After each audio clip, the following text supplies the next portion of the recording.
विशेष परिस्थिति आयो। हामीले जुन राजनैतिक फर्मुलामा काम गरिराखेका थियौँ, परम्परागत राजनैतिक दलहरूले जसरी चुनावहरू लडिराखेका थियौँ, अहिले अरू नै चिज आयो। हामीले चुनाव जित्नको लागि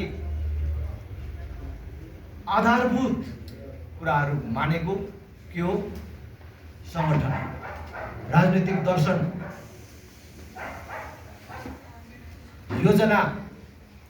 अझ कतिपय ठाउँमा हाम्रो साथीहरूले भन्नुहुन्छ स्रोत छ, पैसा। यसपालि न पैसाले काम गर्यो, न संगठनले काम गर्यो, न कुनै राजनीतिक दर्शनले काम गर्यो। गाउँमा विकास गरेको कुराले पनि काम गरेन, मान्छेको मन जन्ती मलामी हिँडेको कुराले पनि काम गरेन। भन्दा मात्रै थाहा हो, बाकस खोल्दा मात्रै थाहा हो। एउटा विशेष परिस्थिति जो निर्माण भयो, यसबाट हामीले शिक्षा लिएर हामीले 4 वर्षदेखि लगातार रूपमा भनिराखेका थियौँ।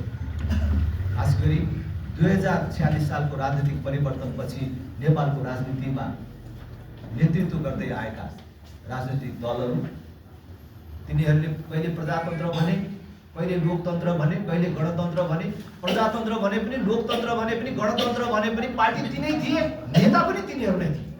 तिनीहरूले 3.5 दशकदेखि देशलाई बन्धक बनाएर जसरी देशमा प्रजातन्त्र, लोकतन्त्र, गणतन्त्रको नाममा लुटतन्त्र मचाइराखेका थिए, हामी त्यो पार्टी हो जसले सबभन्दा पहिले भन्दैछु, आजभन्दा 4 वर्ष अगाडिदेखि नै, झन्डै 5 वर्ष भइसक्यो, हामीले भन्यौँ अब यी पुराना राजनीतिक दलहरू नसचिने हो भने देशमा दुर्घटना अवश्य बाँकी छ। देशले दुर्घटना बिहोर्नु पर्छ। त्यसकारण देशलाई दुर्घटनाबाट जोगाउने हो भने अहिले सत्तामा रहेका राजनीतिक दलहरू जसले प्रजातन्त्र ल्याए, लोकतन्त्र ल्याए, गणतन्त्र ल्याए भनेर भन्दै हुनुहुन्छ, तपाईहरु सच्चिन तयार हुनुपर्छ।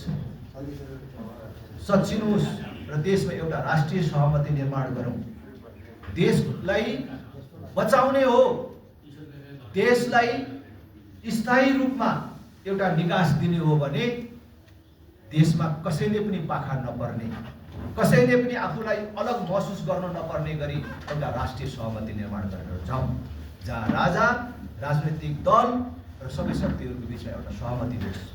त्यो बाटोतर्फ तपाईहरु अगाडि सर्नुहोस् भन्दाखेरि उहाँहरूले त्यो सहमतितर्फ अगाडि जाने र मुलुकलाई एउटा समाधान दिने भन्दा पनि मुलुकमा मिलिजुली अकण्टक आफ्नो सत्तालाई जोगाउने नयाँ योजनाहरू बनाउँदै जानुभयो। त्यो क्रममा कांग्रेस, एमाले जस्तो पहिलो दोस्रो पार्टीहरूले गठबन्धन बनाएर सरकार बनायो। हामी कांग्रेस एमाले नै मिल्दियौँ, अब कसले हाम्रो सरकार ढाल्छ?